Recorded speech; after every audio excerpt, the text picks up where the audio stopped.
Blog Talk Radio.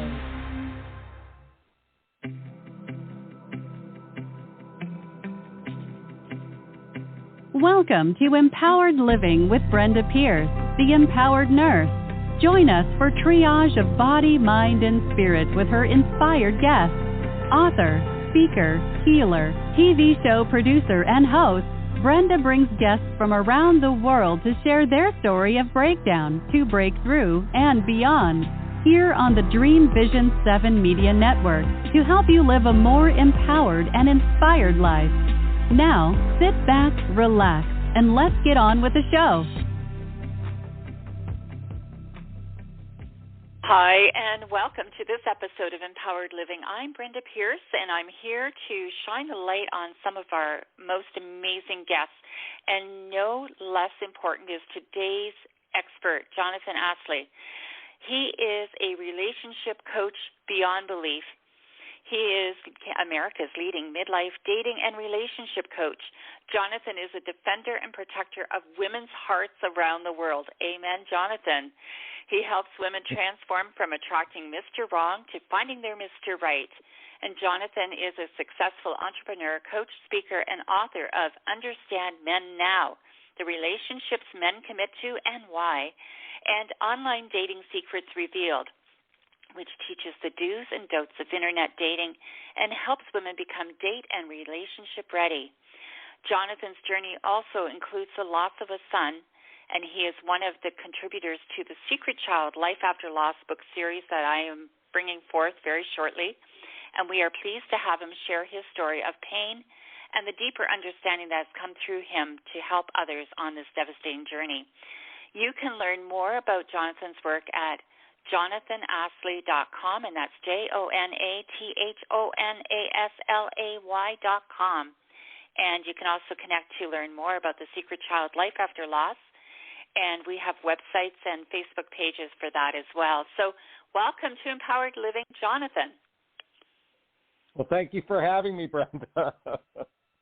Honored to be here. It's great to have you. And, we have some parallels. Like, there's a movie that was out many years ago called He's Just Not Into You.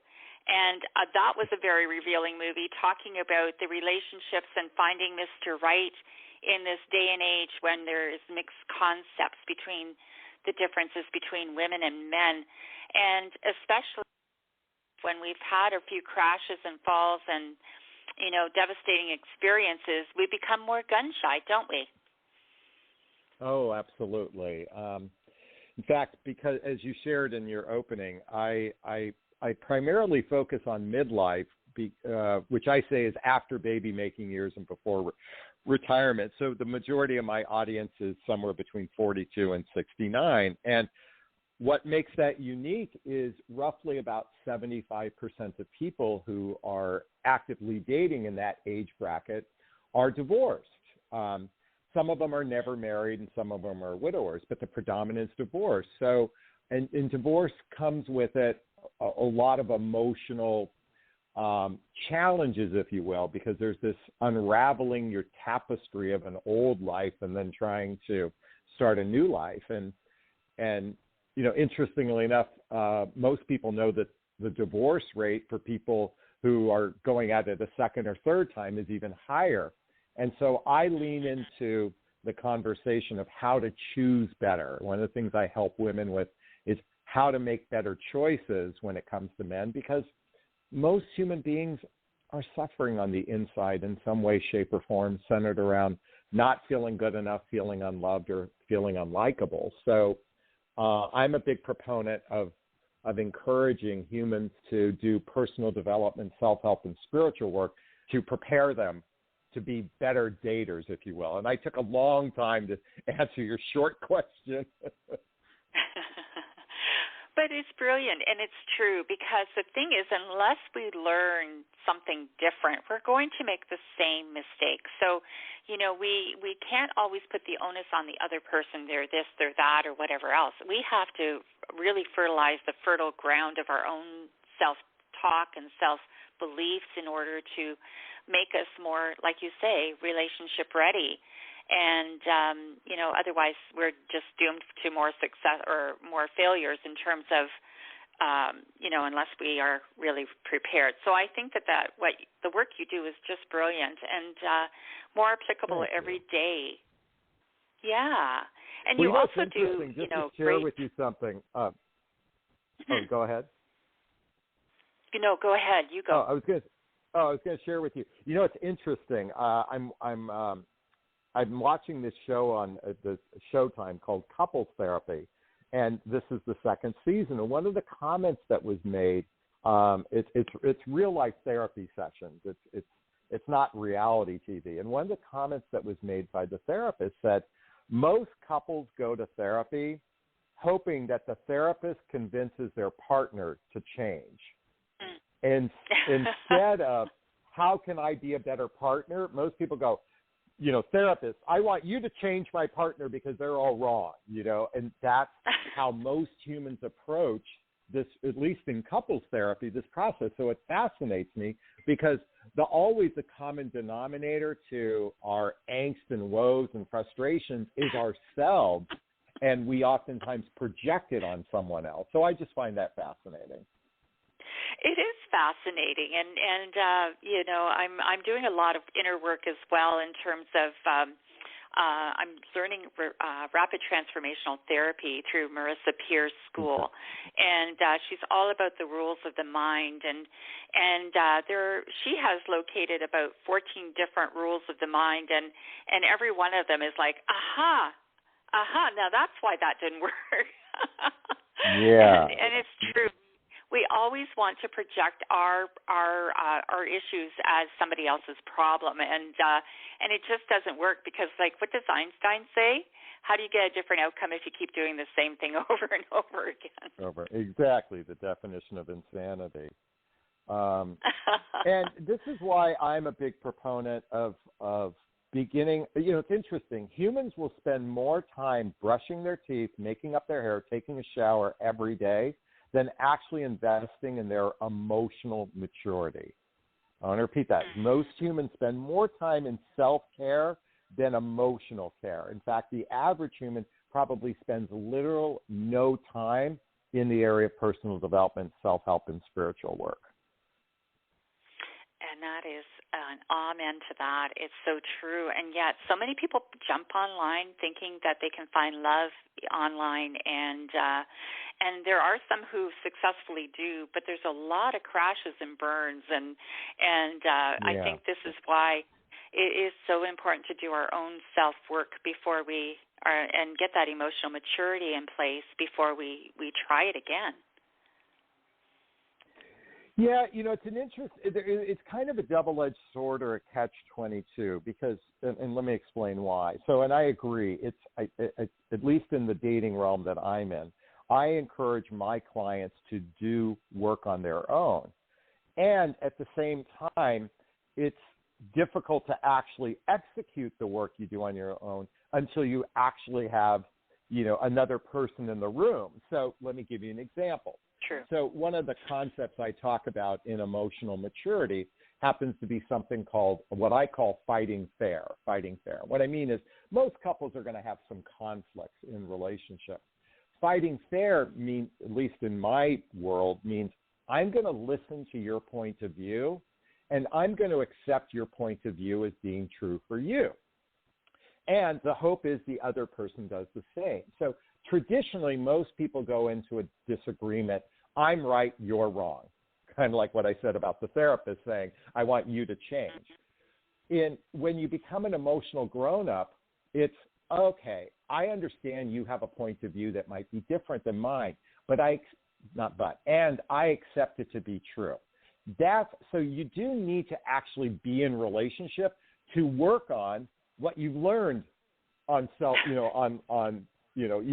you need that too. So it's not, because here's the thing, I want to tell everybody who's listening, most people have heard the phrase, you have to love yourself before you love another. Well, that's impossible. Yeah. I don't believe humans ever fully love themselves to the capacity where they literally are, in absolute bliss 24/7. So it's a process. I just encourage people to look at it this way. begin loving on yourself. And you can be in relationship with someone else who's also beginning or loving on themselves. And what I mean by loving on themselves, I mean doing the work to heal childhood wounds and traumas or adult traumas that cause us to have negative patterns and limiting beliefs and friction in our lives.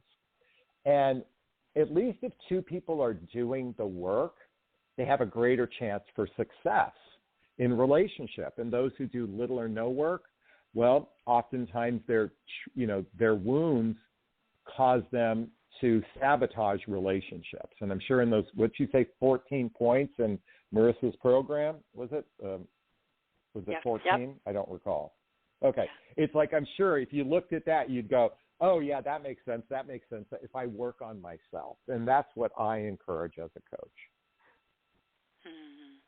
Well, and it's true because, unless you get out on the field and swing the bat, you're never going to know, right?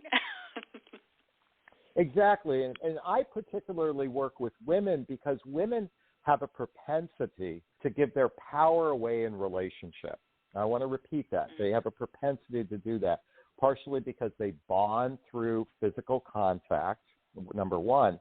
And we have been such a societally and traditionally speaking, men have been, we are a we have been, not, a patriarchal society. So it's always been one up, one down. And women have like I said, a propensity or a tendency to give their power away, almost so much that they do the following, which is like the death of every relationship, is most humans operate from a place of, I need you to love me so I can feel good about myself. I want to repeat that. I need you to love me so I can feel good about myself, instead of, I love me, and I feel good about myself. And can you see the difference? So, and Buddha says in the Buddhist philosophy, all suffering comes from attachment to an outcome. So when we can become self-reliant, self-contained in our sovereignty, it doesn't matter if someone doesn't love you. And when I say it doesn't matter, it's not going to affect you. If someone says, and I'm only talking in the concept of, if someone says, I no longer want to be in this relationship, that means one person doesn't feel this is right for them, they move on. Okay, that's not the same if you lose a relationship through the kind of losses you and I have suffered in our lives. That's different. So I just wanted to share that this is the conversation that I continually, literally scream at the top of my lungs. Begin a process of loving yourself. Right. Well, and very well said, and very wise words. And I appreciate the fact that a man is saying these things to a woman, because it's one thing for us to get in our gaggle of geese, so to speak, and and as women, and rip men apart and that sort of thing in relationships and things like that, and think that that kind of thing is great. But it's great to hear from a man sharing it, so that we have the yin and the yang, right? The wisdom of what really works from a man's perspective, instead of guessing and playing around with it from a woman's perspective. Well, thank you, and I appreciate that. And I certainly have being a male coach to work with women, I oftentimes see their blind spots from the male perspective. In other words, how they're operating. I can say, well, I'm a man and this is how I feel about it.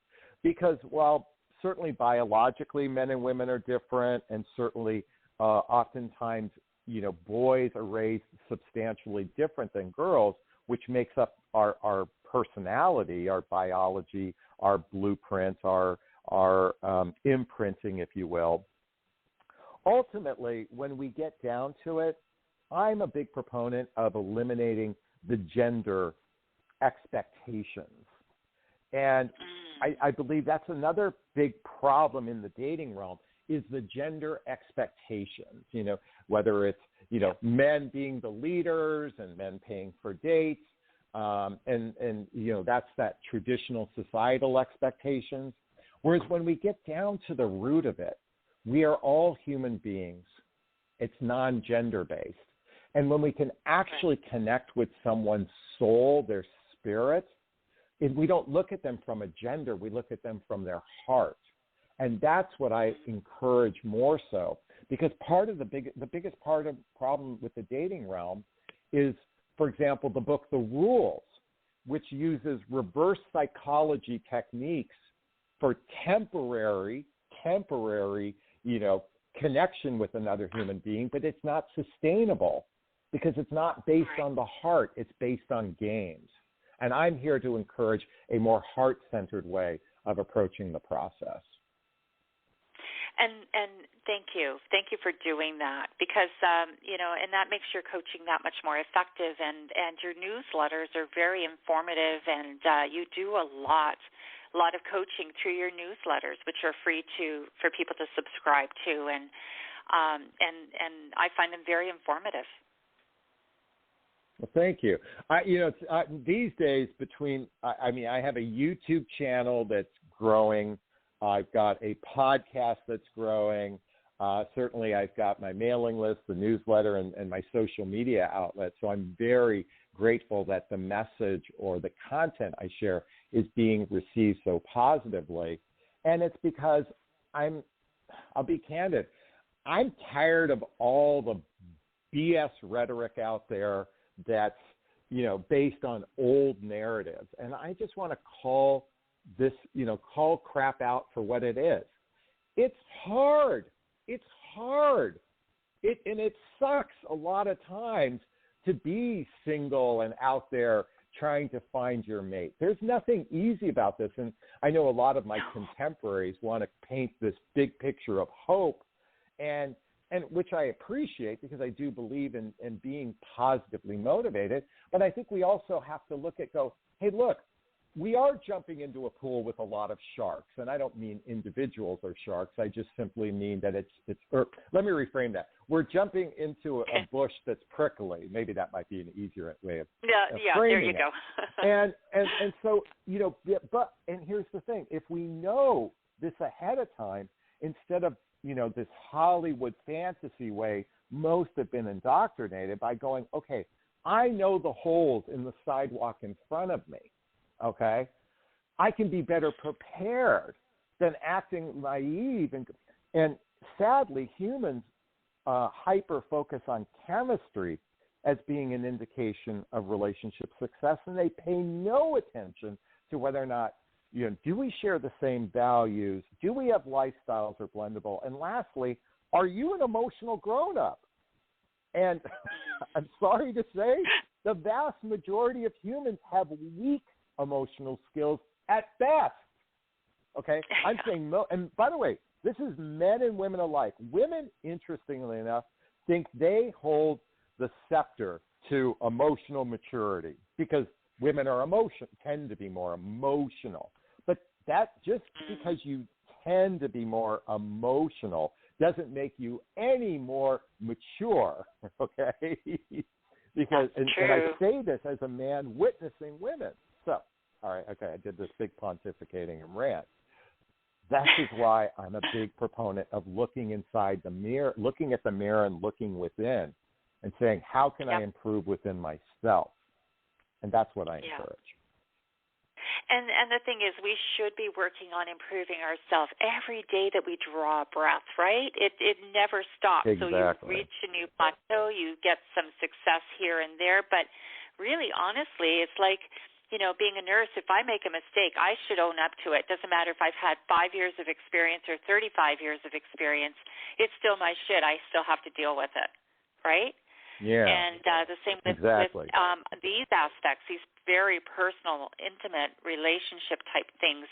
We need to have that emotional maturity and continue working on ourselves until we die, and hope that every day that we do find one new thing that we can improve upon, and those aha moments really help.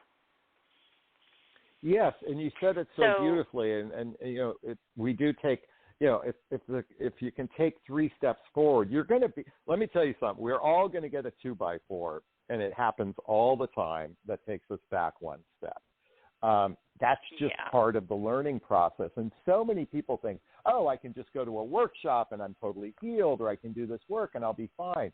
It's a journey, and it's ongoing. And you probably absolutely are at your purest state 7 seconds before you pass away. I'm making that up, but I'm just saying, because it's like literally, okay, up until this point, like we're constantly growing, but at your, like what's said in the movie Caddyshack, on your deathbed, you'll receive total consciousness. And I don't mean to make light of death. I just simply say that's when we transition, at least in my purview, when we transition to the next realm, it's the realm of pure love. Right. And speaking of pure love, and I really appreciate everything that you've shared so far on relationship maturity and being the best people we can be and owning it. And that's the big thing, ownership. Yeah. Nobody gave us an ownership manual when we were born, so we're continually writing it. But one of the things that has really, 3 years ago I approached you and said, I read about something that we both bond with, and that is the loss of a child.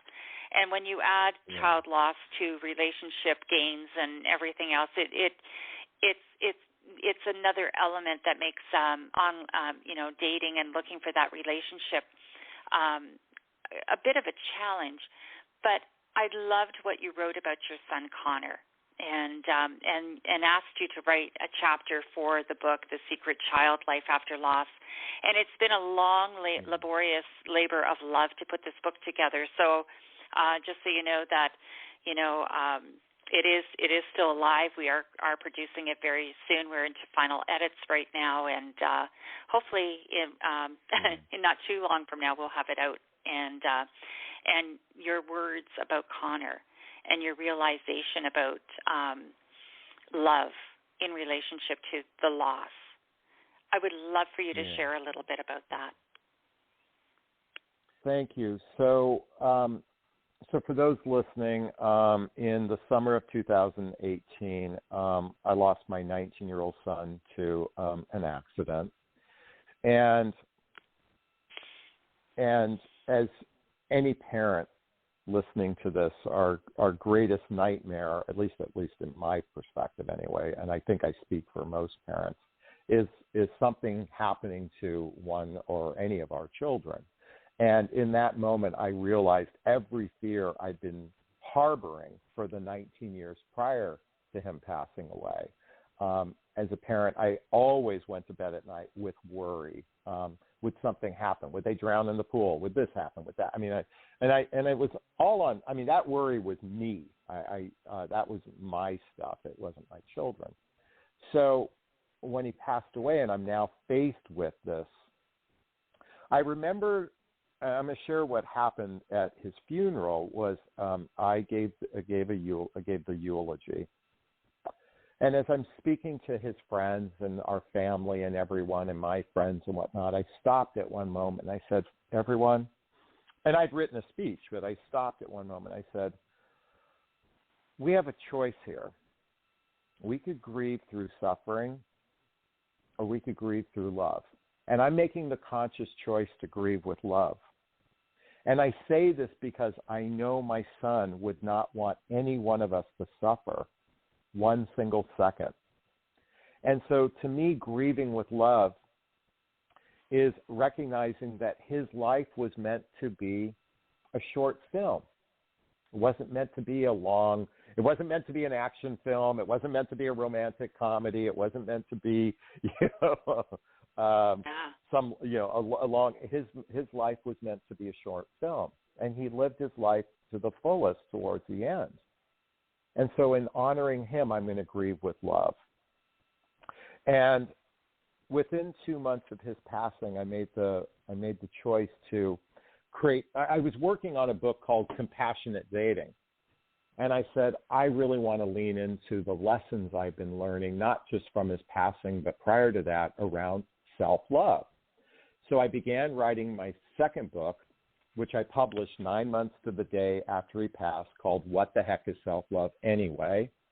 And that book thankfully within the first week was an Amazon bestseller, and for the last few weeks in particular, it's been in the top 10,000 of Amazon books. So, and by the way, with millions of books out there, I am like in super gratitude that it's consistently ranking around 10 to 15,000 each week.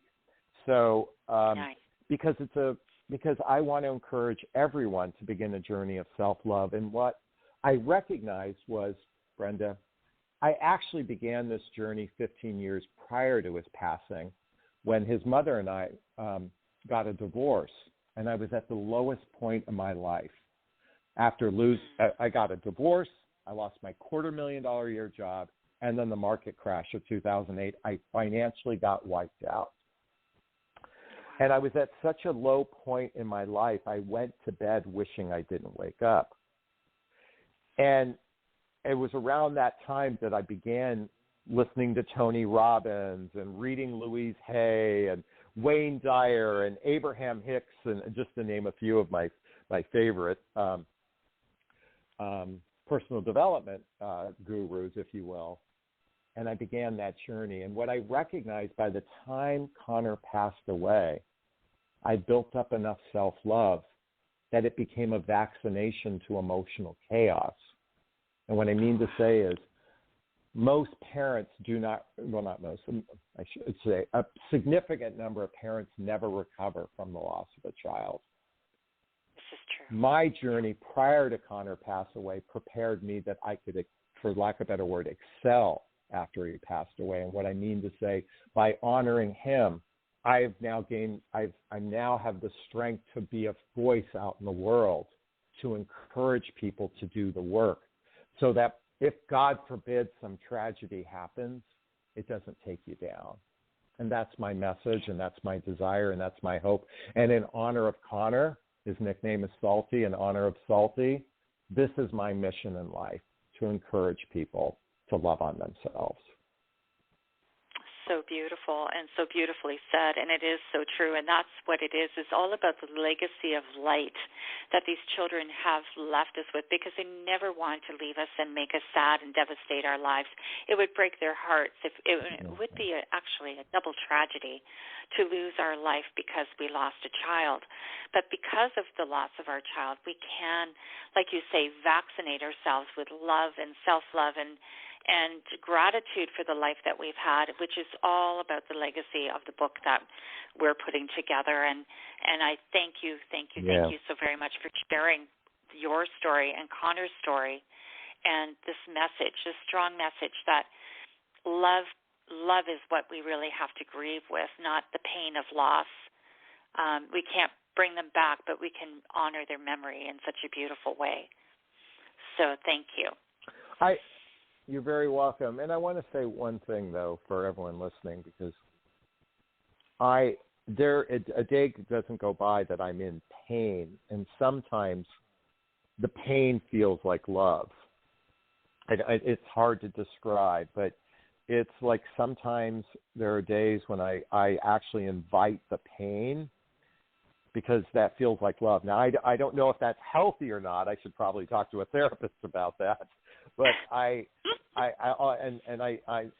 sure I've shared this with other parents who have lost children. They feel the same way. It's just a reminder. At least the pain is a reminder for me of all the beautiful good we have had together and still have together. And I do my best not to let the pain take me down, to just allow it to happen and then allow it to release.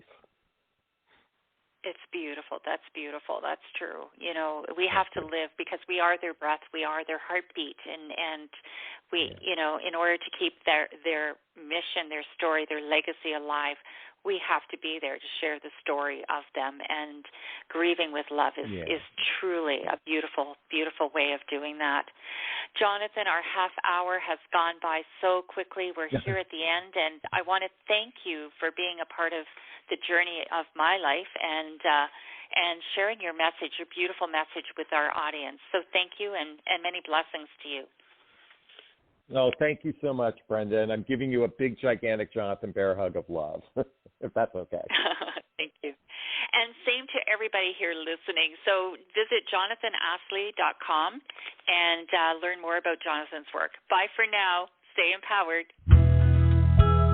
Do you experience frequent headaches, sleep disturbances, skin prickling and burning, rashes, transient muscle and joint pain?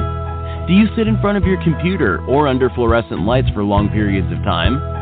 You could be experiencing electromagnetic sensitivity. Reduce the ravages with PEMF therapy. Just 8 minutes twice daily will calm your body down to healthy resonance and regeneration. Reduce stress and promote well-being.